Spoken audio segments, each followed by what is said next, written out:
Hi, as the title suggests, there's a big lie surrounding learning new words, and this lie might be hurting your progress as a writer.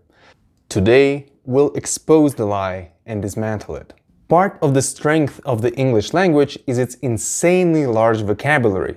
Sometimes finding just the right word can allow you to replace a whole sentence with this word, and this in turn saves your readers time and attention, giving you, the writer, more space to explore your ideas.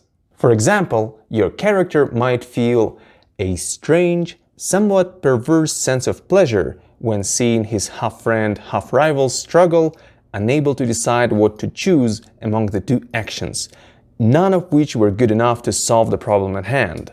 Or he might feel schadenfreude towards his frenemy vacillating over a dilemma, which is exactly the same thing in fewer words.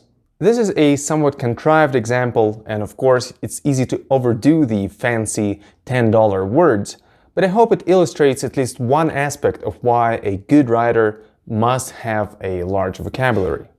You might be thinking, what about using a thesaurus? Can I just get away with that? Unfortunately, in my experience, it's not enough. A thesaurus might help you from time to time, but the issue is that the words that you need are often so specific that they just don't have any simple synonyms, so you won't be able to find them via a thesaurus. Second, you usually won't even think about looking up a specific word unless you know that this word exists already. For example, schadenfreude. Would you really go to Google and ask something like, what is the word for a perverse sense of pleasure that one might feel when seeing another person suffer? Unless you had this concept in advance, you wouldn't just think about it.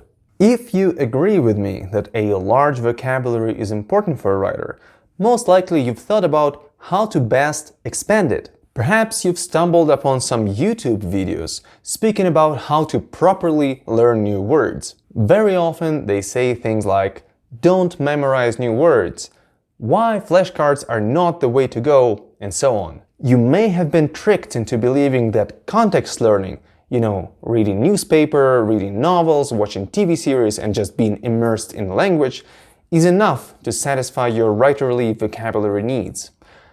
But here's the sad truth. It is not. And I will show you why. It has to do with word frequencies. Let's look at this website that discusses different frequency bands of words in common written media, such as novels and newspapers, in order to understand what kind of words do we really need to learn as writers.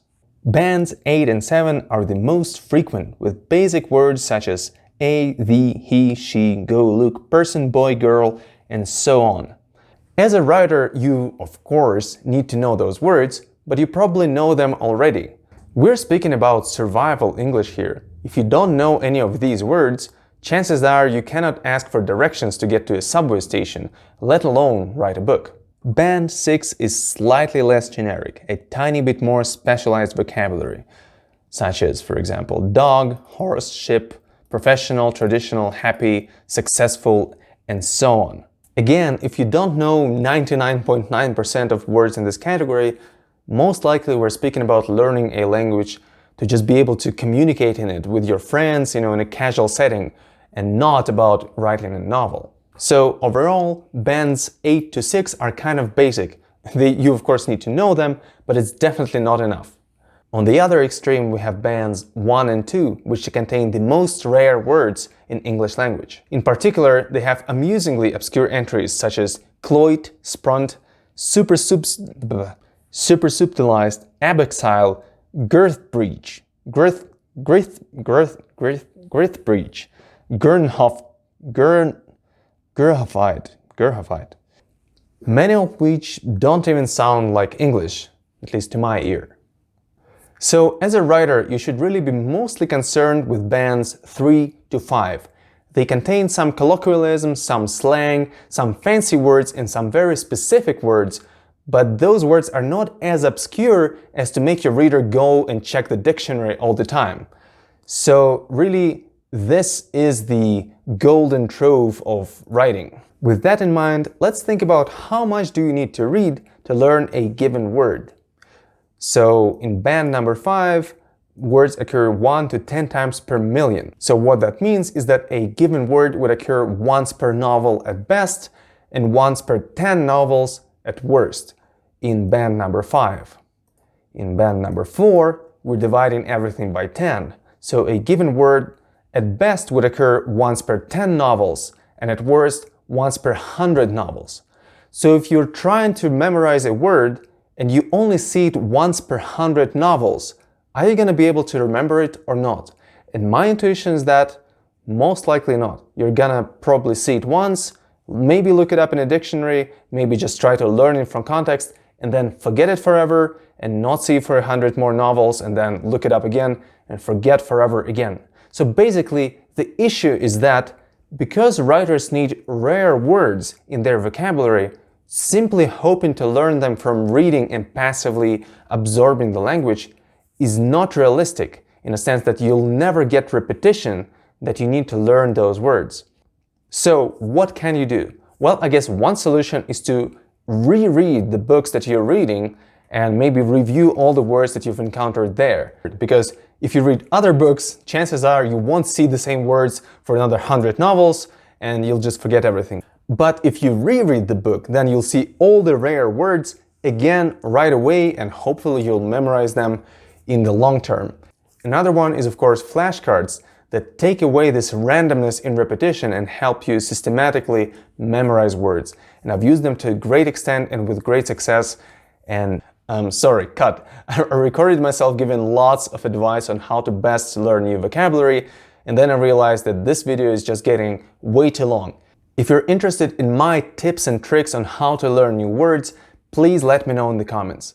Ferreting for new cool words and memorizing them is actually a big hobby of mine, and I find it extremely enjoyable, and I'd be really happy to share my approach.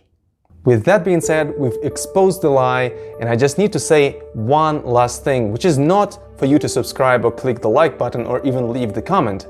No, I must say that this lie is actually not as malicious or ill-intended. You know, when people record videos on how to expand your vocabulary, they just target different audiences. And for a novice in a language, it's completely reasonable to try to learn new words through immersion. But as writers, we're speaking about mastery of language as opposed to basic command of it. And so because of that, we're living in this rare tale of the frequency distribution, and typical approaches don't work anymore. So I have no animosity towards people who advertise the context-based learning approach. We just need to understand its limitations and the type of audience that can benefit from it or that would find it useless. With that being said, bye for now and see you around.